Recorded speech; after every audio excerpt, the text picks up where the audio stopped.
as COVID transpired, um, I was heavily affected by it. Lost a lot of loved ones, not just in the field, as far as being clergy, making house calls, visiting, praying with people. I lost a lot of people directly in my family. I lost several people.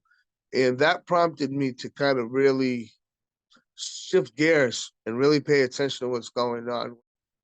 So I was immediately impacted by it. And that changed, for me, my opinion, because it was almost something from a distance. Well, if I don't have it, it's out of sight, it's out of mind. But where COVID had actually hit my doorstep with the people and the family and friends in my community and people that I interact with and love, that prompted me to take it a little bit, actually a lot more serious.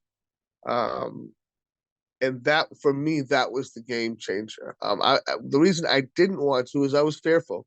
A lot of it had to do with fear. I was afraid of not knowing the complete outcome of the after effect long term, and how I might particularly take to it at that very time. It's one of those principles of it's better to have it and not need it than to need it and not have it. And I still found out after the fact.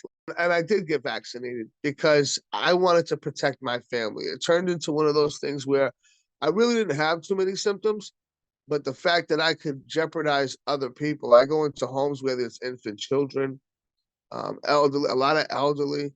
I wanted to be proactive with protecting the people that I care about and the people that are around me. And I did get vaccinated. And after I got vaccinated, I caught COVID again. This time I had severe acute symptoms. I even went through the frustration of, well, what's the sense of getting the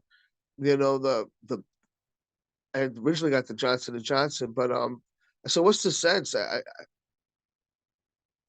still caught COVID.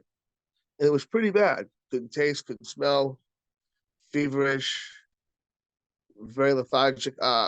Just horrible, just horrible. I just wanted to curl up and dismiss myself from the reality of I had COVID. Um, but then I began to read, and I realized, had I not had that COVID shot, because I have other underlying health issues that directly deal with the immune system, it could have been a lot worse for me. So I Uh, stand behind that, the vaccination and the booster, because who knows?